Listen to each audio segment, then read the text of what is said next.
600 wins, 6 Georgia State championships, 16 regional championships, 2-time National Coach of the Year, first team from Georgia to win the City of Palms Classic, the nation's #1 high school tournament, first team in Georgia history to attend the Dick's Sporting Goods National Tournament of Championships. He's produced numerous NBA players and professional basketball players all over the world. It's real basketball talk. It's real help and real life with Coach Doug Lipscomb on the BG Podcast Network.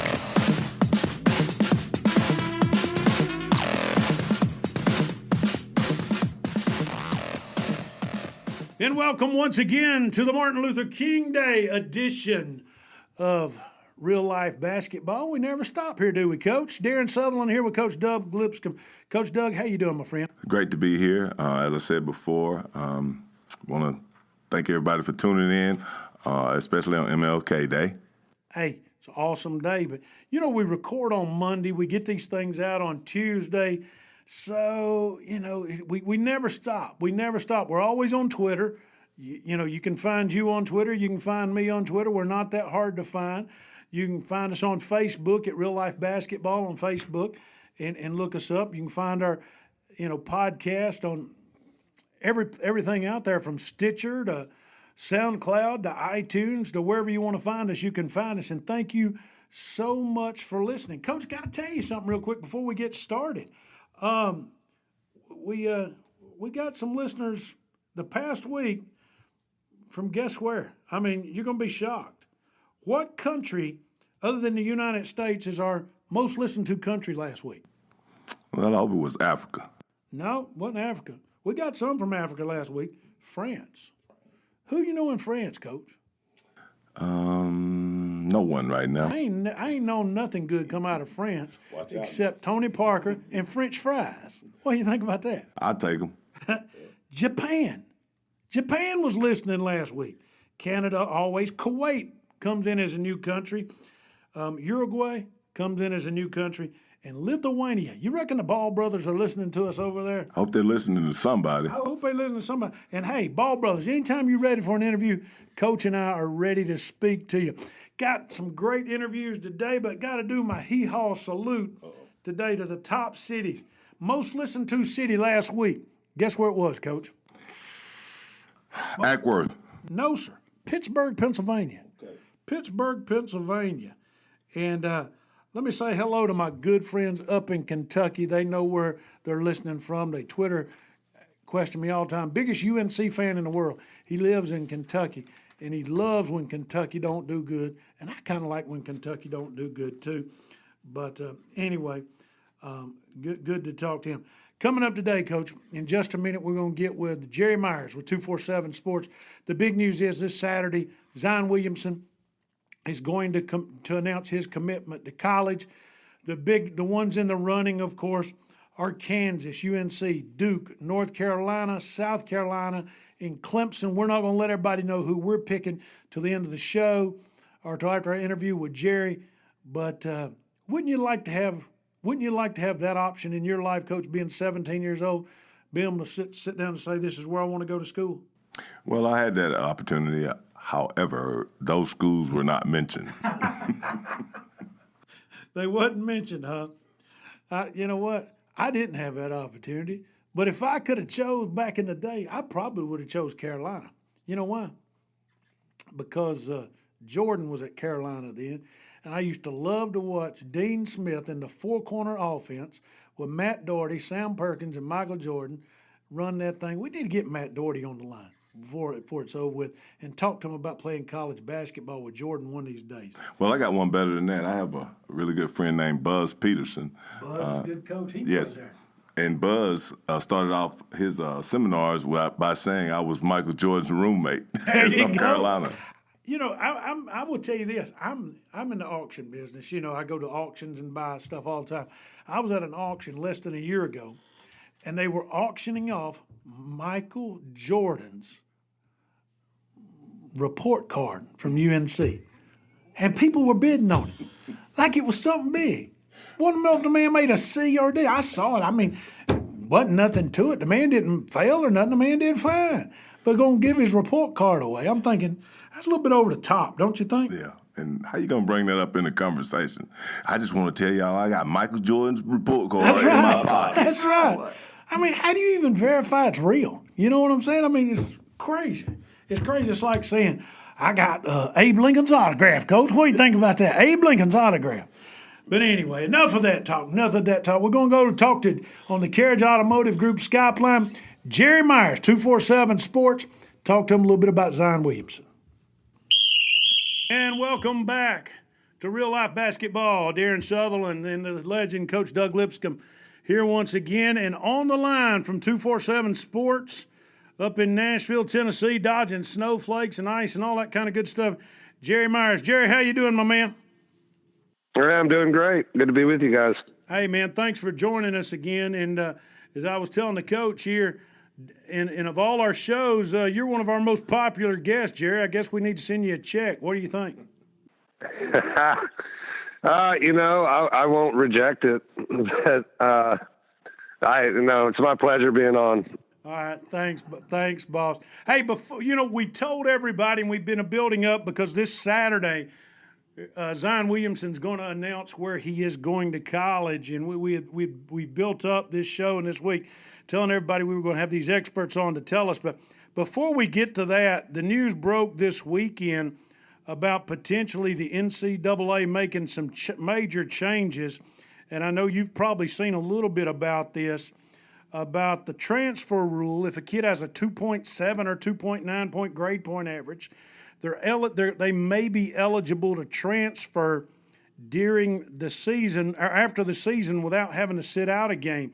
Have you heard anything about that? And do you think, for lack of a better word, we're looking at Armageddon for mid-majors losing kids to majors and majors losing 6 men to mid-majors? And you can just see the fiasco. What's your thoughts on that? I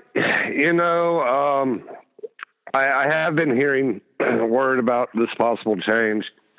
It's sort of been brewing for a while. To be honest, I don't really know what would be the effect, exactly what will happen. I guess I'm not really on the Armageddon side. I think guys are willing to sit out a year and transfer. We already got a bunch of transfers. I don't know how big of an effect it'll have. It might be much bigger than I anticipate, but I just don't know how much a difference that'll make, not having to sit out a year. So don't really have a good answer for you there. We have to wait and see if that does take place, what's going to happen. Let me give you my opinion real quick, just a little bit of it. I think that this may help as far as reducing the amount of kids that will go to the G League, or if you want to call it the D League or whatever, because they won't get lost in the shuffle, and they know when they leave School A, they're going straight to School B, and they're going to get to play.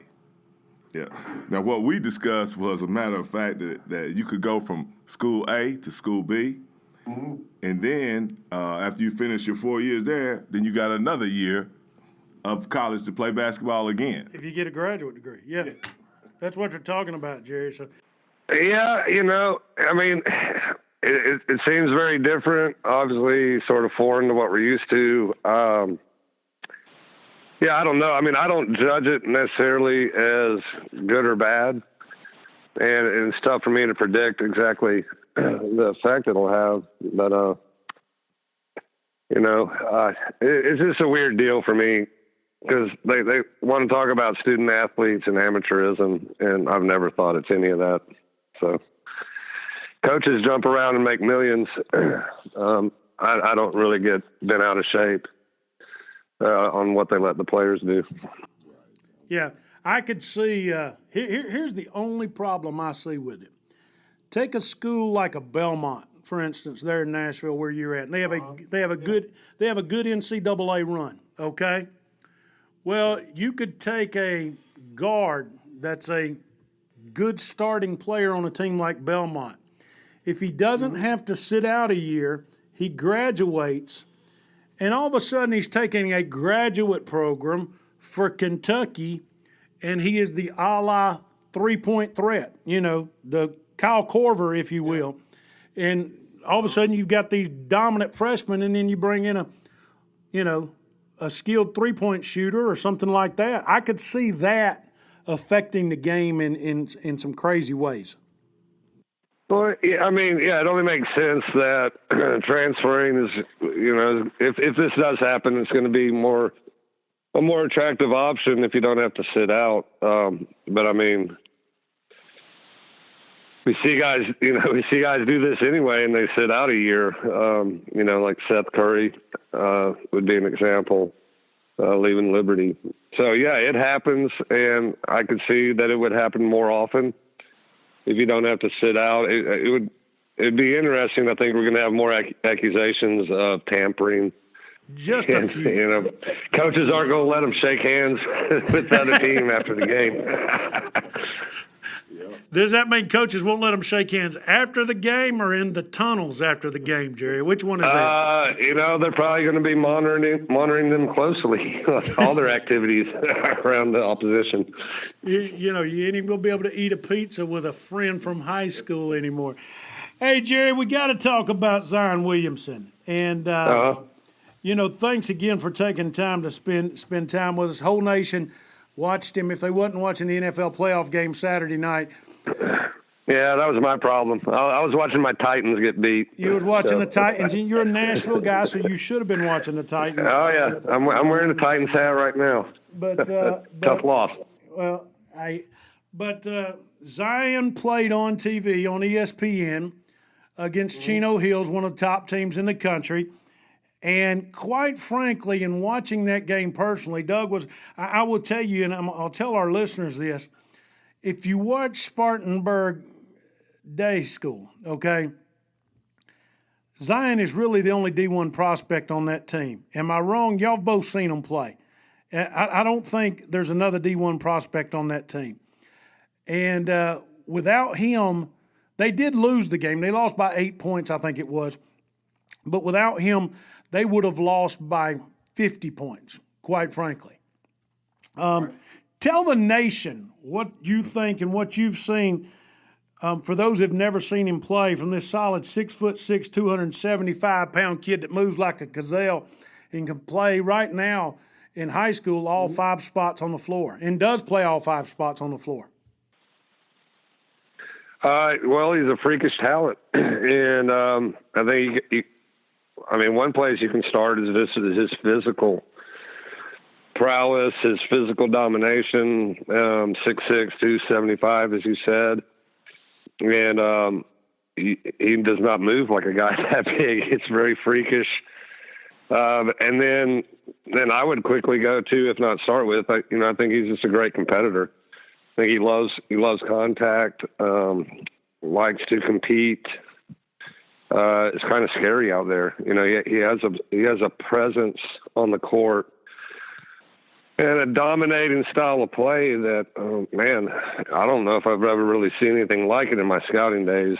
I did not. I was coaching and not scouting when LeBron came up. And I'm not saying he's LeBron because there's only LeBron, but right.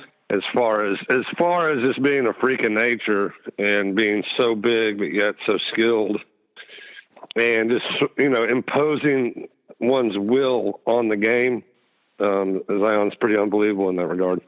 Yeah. We've heard a lot of people want to compare him to NBA players, and I think one of the comparisons was first he was like compared to Charles Barkley and then Larry Johnson. And so I would have to just say he kind of like a combination of both of them. Yeah, it's not a bad one. I heard something funny one time. They compared him like a mix between Russell Westbrook and like Dirk Nowitzki. It wasn't Dirk. I can't remember the other guy, but it's two very different players. I don't have a great comparison for him. Larry Johnson, Charles Barkley, those are good ones. He's very, very unique, but with those two players you mentioned, just so physically dominant, surprisingly athletic for his size. That kind of nails Zion. Have you seen a YouTube video by chance of a kid taking a charge from him in high school? I might have. I mean, I've seen some of his video. I haven't watched a lot of it because I've seen him play live. Yeah. And I know he can dunk. So, but he would be tough to, I don't know. I give that player a lot of credit for trying to take a charge on him. I mean, he's got 98 million, 98,000 Twitter followers right now, over 1 million Instagram hits. So he's a social media juggernaut, so to speak. Well, that's for sure. Well, that's another aspect of Zion, just the whole social media aspect of things. He's been kind of revolutionary in that regard. And that's kind of one of the ironies about him. And I try to always speak to this, so I guess I'll do it right now. A lot of people have only seen his highlights, and they have a conception of Zion that all he is a guy who dunks on weak competition. To boil it down, in a nutshell type thing. He's much more than that. I mean, when I first really watched him, that was the summer going into his junior year. To be honest, and maybe I need to be a better scout, I didn't even realize he was the dunking machine that he came to be known on the internet. I was impressed with just his basketball skill. I thought he was a great basketball player. I thought he had great athleticism in functional terms, which I think is most important in that he's really effective and good in traffic. He plays through contact and doesn't lose much athleticism, if any. When he's in a group, it's the other people who are not being as athletic as usual, and he's the guy making the play. I just thought he was a great basketball player, and so I think as people watch him play, they'll come to understand that more. And if you'll pay attention to his game, nothing really ever rattles this guy, and that's a compliment, right there. Dude, it's freakish, man. Like if you're standing courtside, I mean, I remember the last time I watched him play was in the fall in Colorado Springs at the USA junior team workout. So he's playing against the very best players in the country. And a lot of times, man, it looked like a man against boys. I mean, it's kind of nuts. But, yeah, he has a special psychology, a special demeanor as well, like you said, Doug. Jerry, he said something real interesting in an interview on ESPN Saturday night. They asked him, and I've thought about this, and I don't think it'll happen, but they asked him, did he wish one and done wasn't in effect with the NBA? Mm-hmm. And he said, yes, without a doubt. That told me basically that he would skip high school and enter the NBA draft if he could, more than likely, just from his answer. With his social media popularity already, could a player like Zion, and I'm not saying this is going to happen with Zion, but do you think he could conceivably go straight to the G League or Europe and then come back and be a top draft pick in 2019 in the NBA draft if he wanted to? Yes. It's a very easy yes for me. I mean, the guy can pretty much do what he wants to do. And, he can work out at IMG Academy for a year and he's going to be a top draft pick, or he can work out in his backyard. He's a great talent, and people don't get bad all of a sudden. And I mean, I guess unless you're Markelle Fultz, but which is a weird one, and I have no answers to that, so don't ask me any questions. I don't know what's going on, but I mean, he could, I mean, when you're that talented, if you're an elite talent, you can pretty much do whatever you want. Go to any school, don't go to a school, play in this league, play in that league, go to Lithuania, whatever. If you're an NBA talent, you're an NBA talent. How far are we away from that happening with a potential kid, do you think, realistically? I don't know. I mean,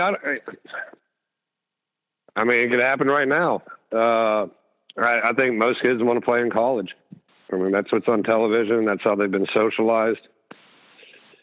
You go to college. I think we're going to see it some, and we're going to see it probably a little more But I mean, kids have always been able to go to Europe and play if they want. I don't know how attractive the G League is. They up the salary, maybe some, but it might be a little more attractive to guys. But I mean, if we're talking NBA players, most of these guys are thinking they're only going to be there 1 year. Right. They kind of want to play for a college team. I mean, that's still an attractive choice. Those are the games we're showing on ESPN. Those are we in America, we root for colleges. And I think most kids still have that mindset. I think, the ones that seem to go overseas, and that's been the deal now. Now, they can stay here and play in the G League. It looks like that's going to be a very real possibility. Usually that only happens if there's like a, sort of a weird situation. Either the grades aren't right, or there's eligibility questions, or, you have a weird sort of anomaly type deal like with the Ball brothers. So I don't know. I don't know if the floodgates open up, I guess is what I'm saying. I still think kids are going to go to college. Coach Doug, I'm going to ask you this question, and I'll pose this to you. You've had 2 one-and-done players that you've coached in high school that you've seen go to college. Was it ever a thought, or have you ever heard of a kid with a thought of looking? I mean, you had Jaylen Brown, who's with the Boston Celtics now, Sharif Abdul-Rahim, that spent a long time in the NBA, both of them number 3 overall picks. Was there ever a thought with either one of them and going to Europe or a developmental league and playing for a year? Did that ever cross their mind? Or have you ever heard it cross a kid's mind that is in that scope of athleticism? Well, I've heard it cross kids' mind, but not with the 2 that I had, because there's a bigger picture here in the United States than going over there and getting lost in the shuffle. Like, for example, you would not hear anything else about the Ball brothers if they weren't in the social media the way they are now.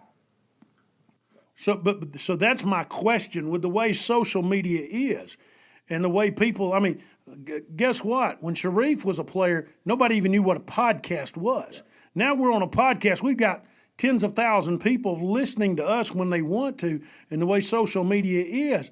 I still think, and I still contend, a player could do it today very easily and maintain their stock. And I think that hurts people like the Dukes of the world and the Kentuckys of the world. And let me say one other thing, Jerry, as we move forward. I think the NBA realizes this, because if they didn't, every NBA team wouldn't be having a G League team. It used to be the D League, or what was it, the CBA or whatever. There's 6 or 8 teams. Now every team's getting a team. You follow what I'm saying? So every team's got it's almost like a built-in minor league. And I think in the next 10 years, we're going to see that compete very heavily with college. Yeah, it could happen. Interesting question. I don't know exactly how it's going to play out. I still think kids would rather play for Kentucky or Duke than for, Fort Walton Blaze or whatever team, You're right. That's playing in the municipal auditorium. I mean, I think, but I don't pretend to, I don't know. I mess around with the crystal ball and try to predict where guys are going to go to school, but I don't at all think I can see the future. So, I think it'll be an option, but I don't know how revolutionary, so to speak, things are going to be. I just don't know. I still think kids would rather play at Kentucky, Duke, or, a Clemson in your backyard, wherever. Well, that's a given. I mean, my crystal ball is not really complicated. How many G League games have you seen this month? None. Right. So yeah. Yeah, I think kids are attuned to that. I don't think a lot of. I think kids are busy. They're going to school, doing homework, playing basketball games, traveling, and doing what they do. I don't know exactly. I get the notion that they don't really watch a whole lot of basketball on television, but they know it's on television. If that makes sense. I mean, I think they're very attuned to what people are watching, and a lot of that's just the influence of social media and being active on that. So it's kind of a deal where they know who's getting televised, whether they watch it a lot or not. I mean, it's just That's what they're talking about at the barbershop. That's what they're talking about in the cafeteria. You know, it's what you're talking with your family about at the dinner table. I'll end this little debate with this real quick, and then we'll go back to more questions about Zion. But, Coach, I'm going to ask you this. If Zion was playing in this G League this year, would you take time to find the G League and watch it on TV? Well, they probably would be showing the games because of who he is. Yeah, they show him on NBA TV now. Jerry, would you take time to watch him? That's what I'm asking. Yeah. I like to watch Zion Williamson play basketball. Yeah. I don't care what uniform he's wearing. Yeah, I enjoy watching the guy play. Yeah. No doubt. As long as it's not during a Titans playoff game. That's it. Speaking of Titans, you told an interesting story. I want you to tell it again. Last time you were on, you said the LSU coaching staff seen him play basketball, and you'd heard rumors that they had offered him a D1 football scholarship. You heard anything else from that? No, I haven't, because I don't think he's has any interest in doing that. Yeah, I just, our LSU publisher, Shay Dixon, he hits me with a text one day and says, "Do you have Zion's number?" And I was like, "Yeah," and gave it to him. He said, "Thanks. LSU football coaches are asking for it. They want to offer him a scholarship," and they just seen him play on YouTube. Yeah, but I'll give you an easy answer. He could play pretty much probably wherever he wanted to on the football field for pretty much whoever. I mean, there are not many human beings like Zion Williamson. There's not many 6'6", 275-pound players who can do what he can do athletically. Coach, what position would you put him at on the football field? I know you're a basketball coach, but where would you put him right off the top of your head? I like him at the defensive end. Defensive end? Jerry, where are you putting him? Probably quarterback, run the wing T. But, defensive end sounds good to me, tight end, wherever 6'6", 275 guys play in the NFL. Man. I'm not a football scout. No, I know, but you know what? I just want him on my team. I don't care what sport we're playing. You know what I've learned, though? You're not a football scout, but it's fun to play one every once in a blue moon. So there you go. Yeah. I mean, I watch some football. I think I'm an amateur wannabe football scout. Most of my guys end up not very good, though. That's the way it works. I'm not very good at it, put it that way. Let's talk Zion's choices. Now, Coach, we've heard the following 6 schools. We've heard Kansas, Kentucky, Duke, UNC, South Carolina, and Clemson. Now, before you give your favorite, Jerry, on where he's going, because we want everybody to listen all the way through and not turn off, because after they hear what Jerry says, that they're liable to turn us off. What do you think the pros and cons of, let's say, a Kansas would be for a Zion Williamson? This is a little complicated for me in that I don't know what they are for Zion. I mean, I'm not hanging out with him. We can all read his quotes, but those are so manufactured. These guys are getting interviewed all the time. It's sort of contrived, and it's just the way the nature of the beast is. But so, for instance, I might say, Kansas is a great program. Bill Self's great. If Zion went there, I think he would likely play the 4 in sort of a, they like to do that high-low attack with the high post and the guy in the low post. They've done it some less lately because this is their personnel, but I would see Zion there. Zion would be great there. He would be great anywhere, but I don't know what Zion wants. I don't think I think the recruiting pitch is you'll play the 3, which is a whole other story that I have a big beef with in our business with everyone. I don't know what's the small forward position. You're a basketball player. You're good. If your team needs you to play the 4 or 5, whatever. I mean, everyone's so averse to being a post-up, low post player. Well, that's kind of like a lost art. And guys that can post up and take advantage of mismatches are great. That's what you're looking for. You're looking for a guy that can play small ball and play up a position. So anyway, man, Kansas is great. Duke is great. North Carolina is great. Kentucky is great. Clemson having a very good year. And, that's his home state school where he has family connections to. They're all great choices. I don't know what Zion wants exactly. But, I think at the end of the day, the connection is to Clemson, the fact that it's close to home. I think it's going to win the day. I think Clemson is the favorite in this.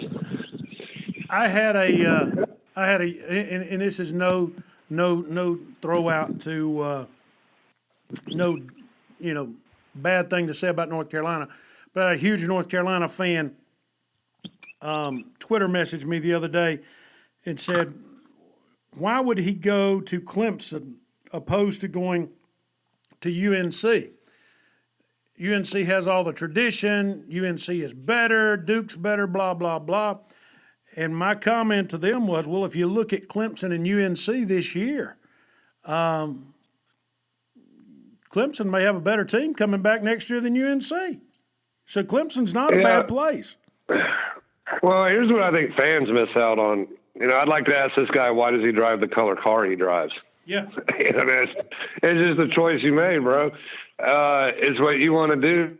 So all these fans want to act like they can make a decision for a 17-year-old person on where he goes to college. Do we do that to every kid? Well, we only do that to our athletes. I don't go around saying, oh, this guy shouldn't major, in economics at this school. He should have gone to that school. What's he thinking? They got a way better economics program. That's not how the world works. Fans like to see it through that little lens, and that's their worldview. I bet Zion doesn't know what those teams' records are. That's not Zion isn't basing his choice on how good teams are or this or that. It's about relationships, connections, who you feel confident with, as far as making you a better player, because you're only going to be there a few months, and all you're thinking is the NBA. And that would be true for most elite players. I'm not saying every single one's like that. I mean, Doug, you've got experience coaching Jaylen Brown, who sort of thinks outside the box and is his own man and thinks a little differently. And so maybe he thought differently, but, I would say 90+% of your elite players, college is neat. They want to go to college, but all they're thinking is the NBA. And can you blame them? If I knew I could make millions of dollars in a year, that might be what I'm thinking about. Right. And I say we could put ourselves in this position very easily because I think the majority of the people out there would say the best time in your life was when you were in college. No serious bills, and everything was a little bit more carefree. All you can eat. We're gonna keep this. Food, I kind of liked it. We're gonna keep this above board. I don't want to say too much, but like I can say that for the majority of athletes and other people that went to school, that was great. It didn't matter what school they went to; they had a great time. Well, it's who you're around, man. I mean, kids aren't sitting there looking at their uniform. Oh, I'm at Clemson. I'm at Kentucky. No, they're talking to their teammates, right? It's the relationships. It's, are you comfortable in this setting, in this situation? And I think a lot of fans just totally whiff on understanding that. Doug, take another perspective. What's Zion's high school coach going through right now? Well, I'm sure he's used to it. I mean, this started when he was in the 10th grade. Yeah. I mean, it happened to you with these kids. You've been through the same thing. How do you handle it? I mean, you got to look at, number one, the overall team perspective, and right. It's kind of like if we were on an airplane, and all of us are gonna get on the plane and we all gonna ride together, right?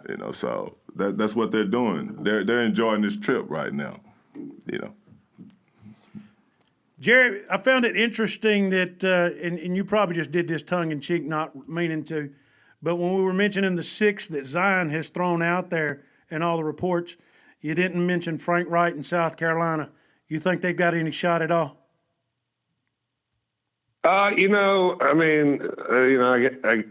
I got a shot. I just all I know is what I hear from, I've developed some pretty good sources over the years in this business. And, Everything I'm hearing is Clemson.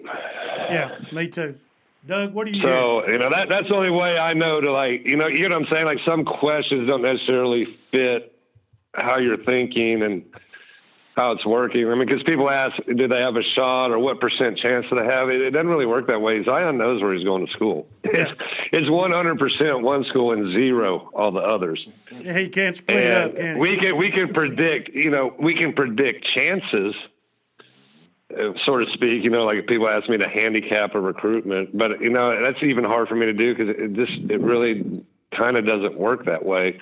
Maybe early on in the process, if a player doesn't know and it's all up in the air, you can do speculation like that. And that's fun. It's part of why I get a paycheck. It's what we do in our business.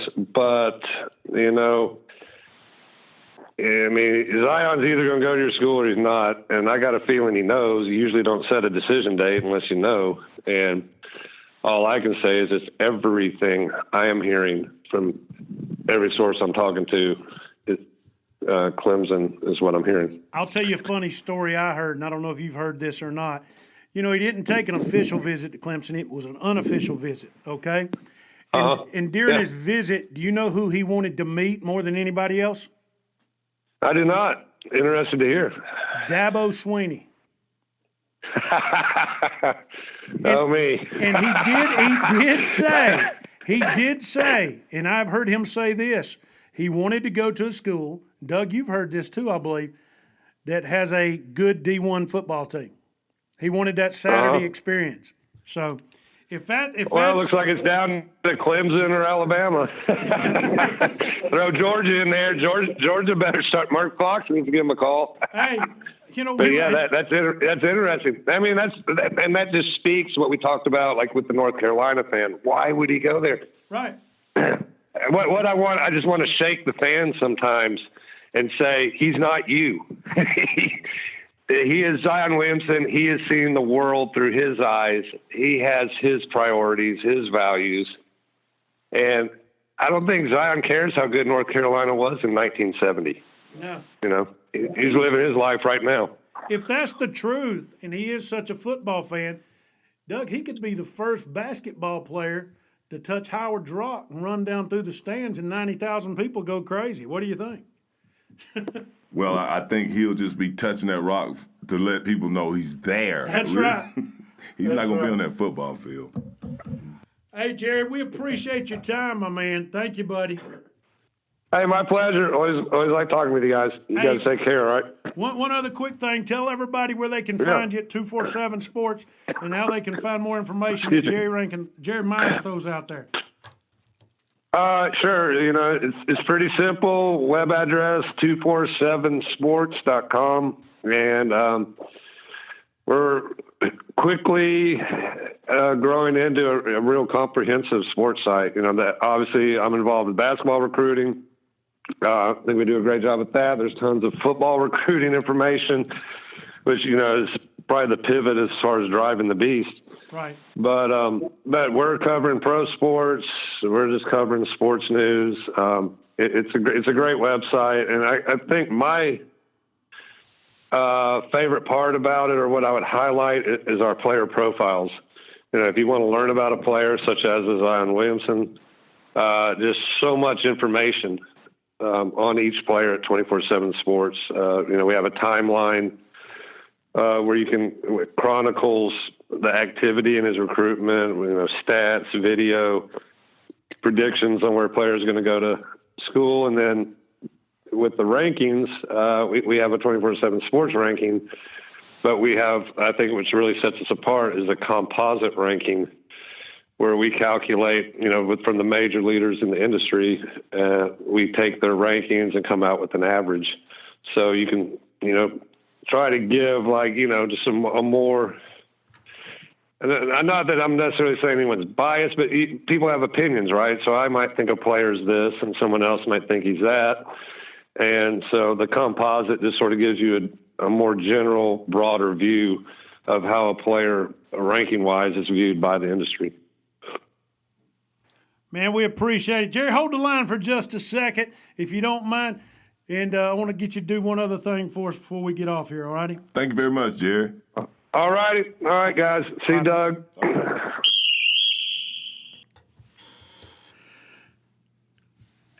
And great interview with Jerry Meyers as always. Jerry's one of my favorite guys to talk to, Coach. I like Jerry at 247 Sports. Always gives us incredible insight. I like Jerry, and they're top notch. Hey, man, you know what? And the thing about those guys is it's not just rumors. They're on the phone with this stuff every day, 24/7, talking about this, that, and the other, and what's going on. Oh, yeah. Tremendous insight. Tremendous insight. And Jerry says Clemson. Jerry says Clemson, Coach, and I think all signs lead to Clemson, especially the fact that he wanted to meet Dabo. What do you think about that? Oh, yeah. Can you imagine them how it's going to improve their attendance? In basketball? Everything.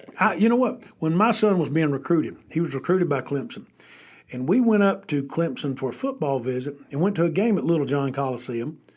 And I'm just going to tell you the truth. It wasn't well attended. Zion Williamson goes to Clemson. Folks, buy your tickets now to Little John Coliseum because it's going to put Clemson on the map. And, what's the athletic director up at Clemson? I can't even remember it, but he's hoping Zion comes there because, it ain't hard to get people to see the football games at Clemson. But anyway, man, you know what I was looking at this week? And we're about to go to an interview with, what's Ryan's name? Dadgummit, Coach. What's Ryan? What's that?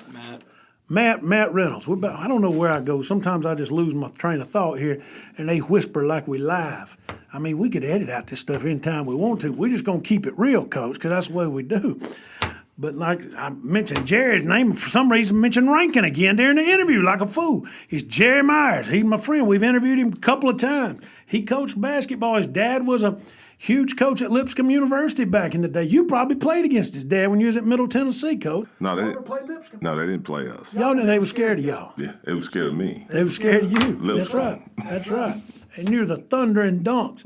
Coach was dunking like Darryl Dawkins back in the day, Nick, breaking backboards. People don't realize that. But anyway, coming up from the free throw line, two-handed. Am I getting it right, Coach? You close. You very close. Building it up. There it is. As you get older, you were always better than really what you were. You know what's funny? This is no joke. I was a baseball player. I was better at baseball than I was anything, even though I went to West Georgia for a bit in the football world. But I can go to these batting cages. I can get on the fastest pitching machine. You ever do this when you're on vacation? And because you was a baseball player too. And you get out there, the fastest one, I can hit it now with no problem. Back when I was 16, 17 years old, I get out there. I just couldn't do it for whatever reason. But now, I think it's all just mind. And it's in your mind, a lot of it. And that's the biggest thing. Talking about mind, we're going to talk about Trey Young with Oklahoma with Matt. And this is a kid that's averaging 40 points a game in high school, and he's about at 30-something now with Oklahoma now, and probably could be more if Lon Kruger would just let him shoot the ball. What do you think? Well, I don't think you're going to have a problem shooting and scoring. And when you talk about mindset, that is so true in everything that we do in life. Now, I know Lon Kruger used to be a resident here in Marietta, Georgia when he was with the Hawks, and his sons played with Walton, one of your nemesis over at Wheeler. Y'all never had a problem beating Walton. Did you ever have many conversations with Lon? Did you ever have the opportunity to, other than just a handshake, have a conversation with him? Oh, yeah, he's a very nice person. And I enjoyed our time where we discussed, of course, basketball. Yeah. And he's always been a top-notch professional person. Yeah. Man, maybe he'll give us a job, Coach, being a scout for him. What do you think? We'll see. We'll see. Hey, we always angling for something in this world. But here's our interview with Matt Reynolds with Prep Hoops, Oklahoma, on Real Life Basketball, where we keep it real. Welcome back to Real Life Basketball. Darren Sutherland and the legend, Coach Doug Lipscomb, here for you once again. And on the line, all the way out there in Oklahoma, and I'm surprised somebody from Oklahoma would talk to us, Coach Doug, being the Rose Bowl just happened, but it's our good friend Matt Reynolds with Prep Hoops, Oklahoma. Matt, how are you doing, my friend? Oh, doing well. I can forgive your dogs for what they did to us out there in California. Hey, well, you know what? I'm just going to say this, and we'll leave it at this. at least in Oklahoma, you have year-round sports, because around here we have college football, and then for whatever reason, Georgia Tech and Georgia have forgotten what major college basketball is at this point. So at least, Oklahoma's playing a little bit of basketball, so you got something to root for, and you're going to go to the tournament more than likely. Definitely have some basketball around here, college-wise and high school-wise, to watch. Can't speak to Georgia, but hey, I know I've got at least one connection to Georgia Tech with Curtis Hayward, a kid who played here in Oklahoma for a long time. So I'm hoping Georgia Tech gets a rolling. They may do it. They may do it. Well, hey, Matt, just to start us off, tell us a little bit about Preps Hoops Oklahoma and what you guys do. So Prep Hoops is a NCAA service that is subscribed to by college coaches.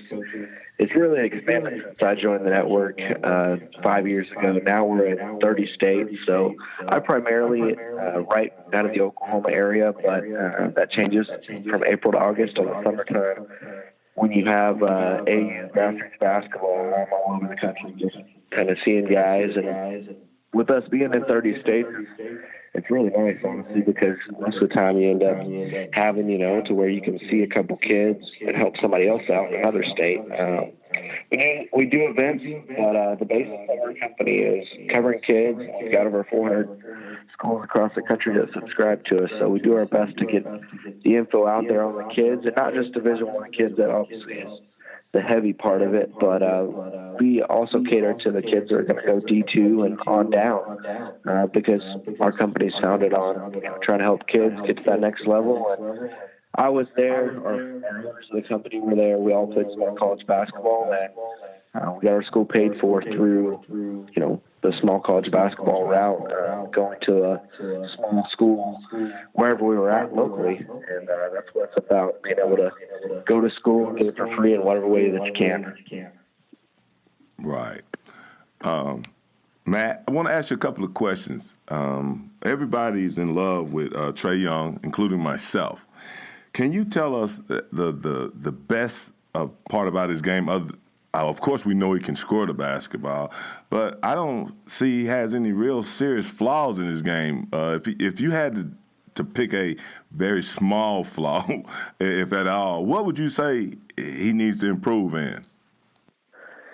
Trae, I've watched him since he was in 8th grade, and for what he's been able to do right now, it's remarkable, especially being in my position at having watched him for so long. He's doing exactly what he did last year in high school as a senior in Oklahoma at the University of Oklahoma in the Big 12. It's insane. I think right now his greatest strength to me that people don't see is his ability to pass the ball, but I also think his greatest weakness at the moment is he gets so many guys thrown at him that turnovers are going to happen when you have the ball as much as him. But I think he will limit those as he goes on, as he learns. He did that in high school, started to limit his turnovers once he got to his sophomore, junior, and senior year. Of course, everybody's throwing everything in the book at him.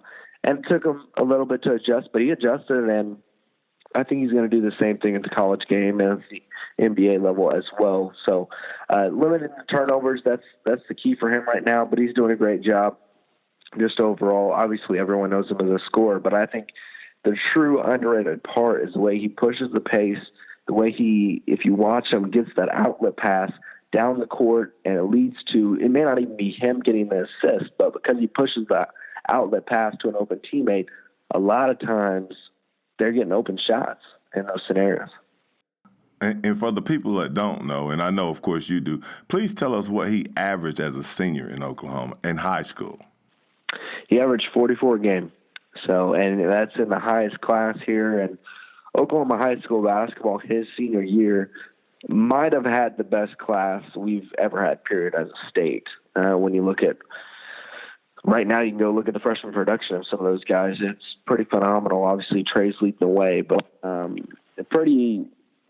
every night you knew you were going to get a show out of him. It was almost every game. I think every game I attended that year of his senior year, he at least had 4 points, which is just nuts. And I mean, for people that don't participate or understand the game of basketball, even on a bad night, say if he had 20, then he had to come back that next game and give you 60 to average 40. So he was phenomenal, and he's still doing that thing. You're exactly right. And I've seen the 60-point performance. I've seen it all with that kid. He's got the gamer mentality in him, and a lot of people doubted him for whatever reasons they wanted to doubt him. But I don't really think – I think now in Oklahoma, if you watched him in high school, you're really seeing his greatness, because 44 points a game in high school, it almost got dull to us just because – okay, we've seen it every single game, and that's just the way it gets. For him to step up and do what he's doing as a freshman, there's no way you can doubt the kid anymore. You just can't. Enough of the excuses. The kid can play. He's going to be a lottery pick, possibly a top 5 pick in the NBA draft. Matt, answer this question, and I've wondered this myself. I mean, I'm sure Kansas was beating down his door, Kentucky, North Carolina, Duke, the Blue Bloods. Why Oklahoma? Why did he pick Oklahoma and choose to stay at home when he probably could have went a lot of other places? Or tell the truth, did these guys really not think he was going to be that good in college? Because a lot of folks have that mentality. They definitely thought he was going to be that good. That was not the question. He had everybody, every school you named was after him. Kansas and Oklahoma were his final two. And honestly, there was an article that came out, and I tried to follow it as close as I could, but y'all know as well as anybody that when it gets to a recruiting scenario, a lot of times, especially in Trey's case, he has a great family, they kind of tightened down, and they weren't going to let the word out before, obviously, he had the opportunity to announce. And you want to give the kid his moment. But from everything I was thinking, I really thought Oklahoma for most of the time, and then about 2 weeks before he announced it, I'm thinking, okay, he's going to Kansas, just with everything that was circulating around, and there was a big story published the week before that he announced. And so it looked like Kansas. Kansas makes a lot of sense, but he stays at home, and I think the biggest reason why you see that he stayed at home is Coach Calipari at Kentucky even said this. Lon Kruger told him, hey, here's the keys to the offense. We're going to let you do what you do. And Lon Kruger did not lie. He came through, and that's why we're talking about Trae Young today, is because Lon Kruger's system is a perfect fit, and obviously Trae Young has taken those keys, started the engine, and hit the gas at about 100 miles an hour. I forgot about Lon Kruger being in Oklahoma. Coach, you know Lon, don't you? And somewhat. His sons played where? Walton High School? Yes, sir. Back in the day. Coach coached at Wheeler here and coached the McDonald's All-American team, Trey. I mean, Matt, that's why I'm bringing it up. And so Lon, when you met him, Coach, very good guy? Oh, yeah. Yeah, he was with the Hawks, and he's a super guy, super person, very knowledgeable of the game. I think he was at UNLV, too. Yeah, well, he left the Atlanta area for UNLV, I believe it was. So how far, Matt, do you see Trae taking Oklahoma? I mean, I was looking at his last 10 games, and for those that hadn't looked at the stats on his last 10 games, let me just give you a rundown. 43 points, 7 assists, 32 points, 10 assists, 28 points, 8 assists, 29 points, 9 assists, 29 points, 10 assists, 26 points, 22 assists, 31 points, 12 assists, 39 points, 14 assists, 27 points, 10 assists, and 29 points and 5 assists. And of those games, guys, those 10 games, 1, 2, 3, 4, 5 out of 10 of them was against top 20 teams. TCU, Texas Tech, or Wichita State. How far do you see Oklahoma going this year, Matt? What's your thoughts? It's going to be interesting based off of who they get matchup-wise. I think they learned a lot. They lost Arkansas early, and I think that might have been the best thing for them because they learned a lot through that loss.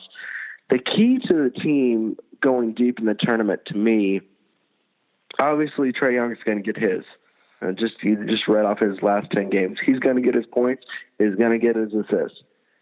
Can Brady Manick, the three-point sniper that's a freshman, can he score? And that's going to be the biggest thing, because you saw in the game that they lost to West Virginia, Manic was shut down. He didn't get off a bunch of shots, didn't score, and then you can see the next game flip the script, and he's scored in the 20s last few games now. So I think for me, Manic's going to be one of the keys, and not just Brady, but the wings have to play well. McGusty, Manic, Kristen James at the 2-guard spot. Those guys are going to have to play well for them to go and make a really deep run. I think this team could go all the way to the Final Four. I also think they could lose in Sweet 16. It's just going to end up on who they have matchup-wise, but definitely in the Big 12, they're being tested every single week. There's not a bad team in the Big 12. It's crazy. Right. Out of the Big 12, who will you be playing that's a really top-notch team coming up soon? OU has I'm trying to think of who they have coming up here. They have Kansas coming up. I know that game is their first matchup with Kansas here. I'll say it's next week, and that one obviously will be a really important one. I think Kansas has won the conference so many years. It's incredible what Bill Self has done, that if you're OU, you have to beat Kansas, especially when you're getting them in the Lloyd Noble Center at home. So for them, I think it's imperative to win that game. And I also think you want some help from some other teams out there to beat the Jayhawks. Texas Tech was able to go in there and beat them, but for Kansas to lose the conference, it's going to take more than just, even if OU swept them, they're going to need somebody else to go out there and beat them. Who's getting more press out there in Oklahoma in basketball right now, Trae Young or Russell Westbrook? It's probably pretty close, and it may even be Trae at this point. The Thunder are they're struggling a little bit. They've got the trio. It almost looked like they had it figured out for a little while. They went on a win streak and then back to a losing streak, and now they've won their last game. So we'll see what they do. But they're kind of one of those teams to where it looks like they can win 7 games and they have to lose 3 or 4 in a row, and then they'll win another 7 games and they'll lose 3 or 4 in a row again. So it's kind of just a little bit of a frustrating process for them. But I think they're starting to figure it out, and at some point I think that they'll be able to challenge if they can end up figuring out playing defense and offense at the same time and playing together as a group. Matt, we've talked a lot of positives. With positives, there's also a negative side to things, and the negative side to things in Oklahoma basketball this year is at Oklahoma State with the Lamont Evans situation, the assistant coach firing, and the FBI investigation. What are you hearing about that locally, if anything, and how is that affecting the Oklahoma State program right now? I think Mike Boynton, their head coach, has done a fabulous job. It's his first year, and he was thrown one of the biggest problems in college basketball, not just obviously at Oklahoma State, but around the country at USC, Arizona, Auburn, all these schools, and obviously Louisville. It was a big curveball. I don't think anybody saw it coming, and really tough situation, but I think Oklahoma State's done the best job they can with that situation, and I think OSU will be a team that sneaks into the NCAA tournament. They've got a great chance to do that with the league they're playing in. If they can continue to win a lot of close games like they have here recently, then if he can get them to this NCAA tournament, I don't care if they would be a 16 seed, which we all know any Power 5 is not going to be a 16 seed. But if you just get in, 12 seed, 11 seed, whatever you are, with all that is swirling around, that's quite the accomplishment, I think. But it's been pretty quiet since that time. I think the big emphasis on the podcast that I do with Prep Hoops, we talked about it in one of our shows and had several people on. I think the biggest emphasis is we just have to clean up the summer basketball circuits.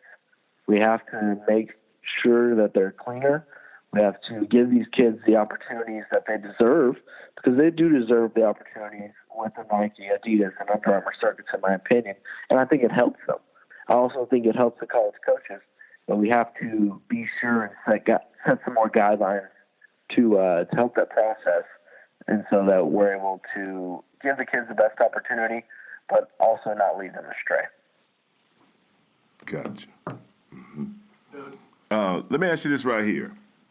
And who would you say that would be somebody comparable for the people that haven't seen Trae Young? Because we're hearing a lot about Colin Sexton, and then we're hearing a lot about Trae Young. So that would be such an awesome matchup if it would happen. And would you compare those two for us? Oh, I think that would be a really fun matchup. I got to watch Colin Sexton a ton right before his senior year on the summer circuit with Nike. And Colin, I've got a good story for Colin. So Colin's a kid that I think will be successful wherever he does in life. I don't care what it is. I think he's going to be successful for the reasons that he just has heart like I haven't seen and an engine that I haven't seen in a long, long time with the way he constantly goes. He's an elite player, but he's an elite player because of who he is. And I think he has that dog in him that people always talk about, wanting in a kid that's going to go win you games. He's got it. I really love the way he plays. I'll never forget the first time I watched him play. They're losing. They're not having their best game. And he came down and hit, 2 or 3 threes in a row. And one of the coaches on the opposite team says, good defense on the second one to his defender, which it was good defense. Colin just made a great shot. Colin looked over to him, straight looked over to the coach in the eye and said, yep, that was great defense. And, he's just being sarcastic. That's just what he does. He's kind of one of those guys that takes that fuel to his fire and goes. I think both of them, when you're comparing them, are really good scorers. Trae shoots it better. Colin's better. Colin's really good at getting to the rim. I think defensively, both have some lapses at times to where they're going to need to keep improving on those. I haven't watched Colin as much here recently, but I will say that Trae has gotten a lot better since his first game collegiately to now on the defensive end a lot. He actually had a lot of, I think he ended up with 4 or 5 steals in that TCU game on last Saturday. Colin's a kid that definitely a little bit, both of them are a little undersized, I think, for the NBA, for their spots. But I think both can get there and have success. It's going to come down to Colin probably translating and using his success, not just scoring, but he's going to have to improve his passing a little bit. Whereas I think Trae already has that passing to go along with his scoring. I think Trae just has to improve on the turnover spot. But I think both of them are going to be wildly successful wherever they go in the draft at some point, just because of how they play, how they're able to score the basketball. And you can score the basketball that good, they're going to find a spot for you. It's that simple. They're going to find a spot for you. They're going to be able to set you up for success. And both of them are very elite scorers. Couple quick questions, Matt, and we'll let you go, my friend. What should we expect from Oklahoma, Oklahoma State, and even the Tulsa team coming up the rest of the year? Well, honestly, the state of Oklahoma, as far as Division I in basketball, doing very well. ORU, who's kind of the forgot-about team here, Division I-wise, they really struggled. Played the 7th toughest non-conference schedule of anybody in the country and struggled. But they've got the conference play and are winning some games and definitely improving. Paul Mills, the former Baylor assistant, is doing a great job with those guys. And then Tulsa, they about just beat Wichita State on Saturday, doing some great things over there is Frank Haith and his staff. And I think Tulsa, they're a team that, watch out for them. They could sneak into the NCAA tournament and find a way to get in there. And I think Oklahoma State, I told you before, I think they make the NCAA tournament. I think they're going to find a way.